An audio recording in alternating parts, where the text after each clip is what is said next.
हमारे देश के गृह मंत्री अमित शाह जी ने तीनों दिल्ली की एमसीडी के एकीकरण का बिल पेश किया। उन्होंने कहा कि तीनों एमसीडीज को एक करने का कारण ये है कि जब तीनों एमसीडीज एक हो जाएंगी तो फिर उनके फाइनेंसेस बेटर चल पाएंगे।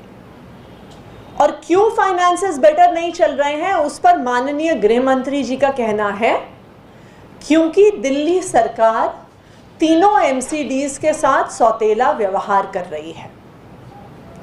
मैं आज देश के गृह मंत्री माननीय गृह मंत्री अमित शाह जी से पूछना चाहूंगी कि दिल्ली सरकार एमसीडीज के साथ सौतेला व्यवहार कर रही है या केंद्र सरकार दिल्ली की तीनों एमसीडीज के साथ सौतेला व्यवहार कर रही है। 14th फाइनेंस कमीशन जिसके तहत पूरी टर्म्स एंड कंडीशंस रखी गई कि जो अर्बन लोकल बॉडीज हैं, जो रूरल लोकल बॉडीज हैं, उनको केंद्र सरकार के बजट में कितनी हिस्सेदारी मिलेगी, तो उसमें देश की हर म्यूनिसिपल काउंसिल को, म्यूनिसिपल कॉरपोरेशन को 488 रुपये प्रति व्यक्ति के आधार पर केंद्र सरकार बजट देती है, फंड करती है। 488 रुपये। ये फंड गाजियाबाद को भी जाता है, ये फंड फरीदाबाद को भी जाता है, ये फंड चेन्नई को भी जाता है, ये फंड बेंगलोर को भी जाता है। पूरे देश में सिर्फ एक म्यूनिसिपल कॉरपोरेशन है जिसको केंद्र सरकार एक भी पैसा नहीं देती। 488 रुपये प्रति व्यक्ति तो बहुत दूर की बात है, और वो म्यूनिसिपल कॉरपोरेशन दिल्ली की म्यूनिसिपल कॉरपोरेशन है। जब 15वीं फाइनेंस कमीशन बनी तो कई फाइनेंस मिनिस्टर्स ने केंद्र सरकार को लिखा, प्रधानमंत्री को लिखा, वित्त मंत्री को लिखा कि दिल्ली को भी, दिल्ली की अर्बन लोकल बॉडीज को भी फाइनेंस कमीशन के तहत पैसे दिए जाएं। दिल्ली के मुख्यमंत्री अरविंद केजरीवाल जी ने 2015 से प्रधानमंत्री जी को पत्र लिखा। जब अरुण जेटली जी वित्त मंत्री थी तो उनको भी पत्र लिखा, निर्मला सीतारमण जी को भी पत्र लिखा। ये कई सारी ऐसी चिट्ठियां हैं जो अरविंद केजरीवाल जी ने, मनीष सिसोदिया जी ने केंद्र सरकार को बार बार लिखी कि दिल्ली की म्यूनिसिपल कॉरपोरेशंस के साथ सौतेला व्यवहार छोड़ दीजिए, कि जिस तरह से आप देश की हर म्युनिसिपल कॉरपोरेशन को 488 रुपये देते हैं उसी तरह से दिल्ली को भी दिए जाएं। क्योंकि अगर हम माने कि दिल्ली की 1.5 करोड़ की आबादी है, तो अगर हम 488 रुपये का हिसाब किताब लगाएं तो हर साल 730 करोड़ रुपए केंद्र सरकार को दिल्ली के एमसीडीज को देने होंगे, लेकिन आज तक उन्होंने एक भी पैसा नहीं दिया। तो मैं अमित शाह जी से कहना चाहूंगी कि आपकी केंद्र सरकार है, भाजपा की केंद्र सरकार है जो दिल्ली वालों के साथ सौतेला व्यवहार कर रही है। ये केंद्र सरकार है जो दिल्ली की तीनों एमसीडीज को आज तक पैसा नहीं देती आई है। ये केंद्र सरकार है जो फरीदाबाद, गाजियाबाद, लखनऊ, दिल्ली के अलावा बॉम्बे, चेन्नई, दिल्ली के अलावा हर शहर को पैसे देते आई है। लेकिन दिल्ली की सरकार को आज वो सवाल उठा रहे हैं कि हम सौतेला व्यवहार करते हैं। दिल्ली सरकार ने 2015 से बार बार तीनों एमसीडीज को लोन दिया है। क्यों? क्योंकि एमसीडी में इतना भ्रष्टाचार है कि जो एमसीडी की अपनी रेवेन्यू है उसके आधार पे वो चला नहीं पाते हैं। आज टोटल लोन बकाया नॉर्थ एमसीडी में 2000 करोड़, ईस्ट एमसीडी में 1400 करोड़ और साउथ एमसीडी में 300 करोड़ है। अगर इस लोन के साथ हम इंटरेस्ट अमाउंट को भी जोड़ दें तो नॉर्थ एमसीडी को दिल्ली सरकार को 3600 करोड़ रुपया बकाया देना है। ईस्ट एमसीडी को दिल्ली सरकार को 1940 रुपये बकाया देना है।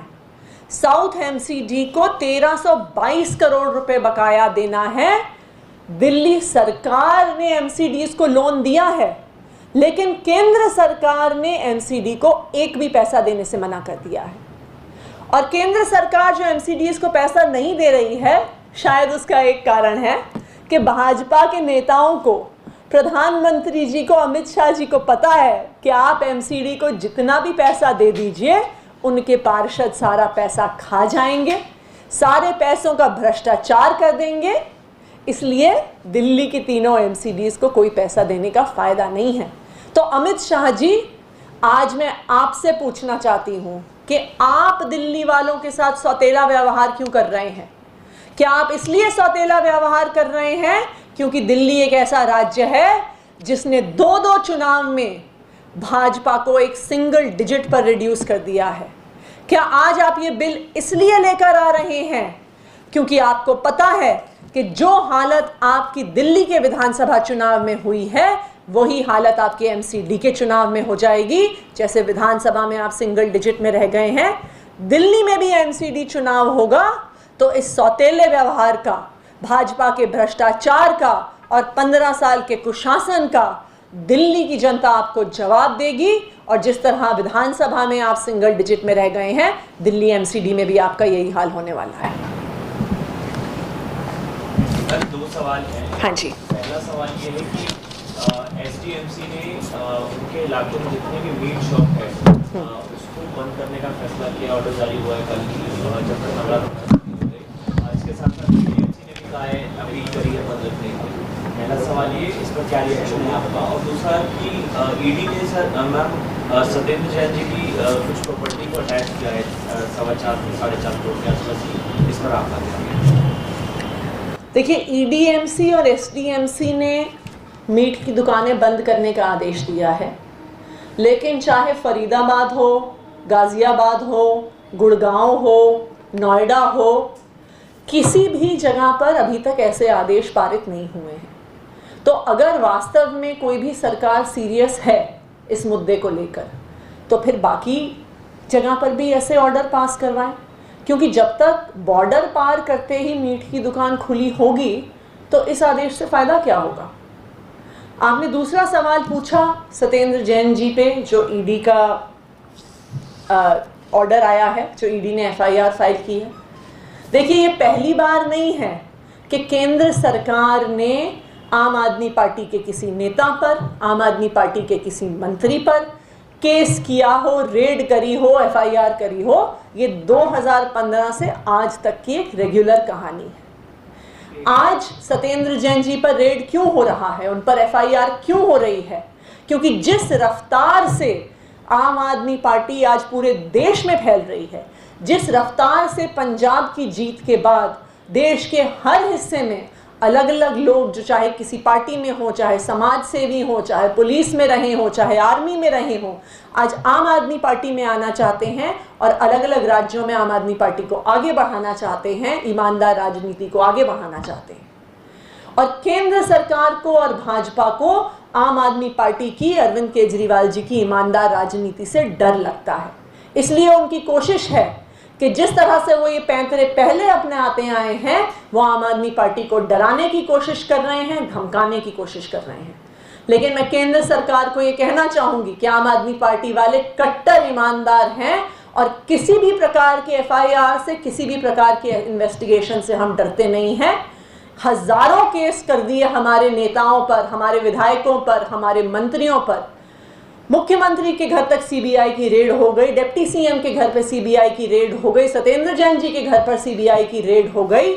हमारी 400 फाइलें लेकर बैठ गए 8-10 महीने तक, लेकिन आज तक आम आदमी पार्टी के किसी एक भी नेता पर भ्रष्टाचार का आरोप नहीं लगा पाई है केंद्र सरकार। तो इसलिए हमें पूरा भरोसा है कि केंद्र सरकार चाहे जितनी कोशिश कर ले, आम आदमी पार्टी के नेता कट्टर ईमानदार हैं और हर आरोप गलत साबित हुआ।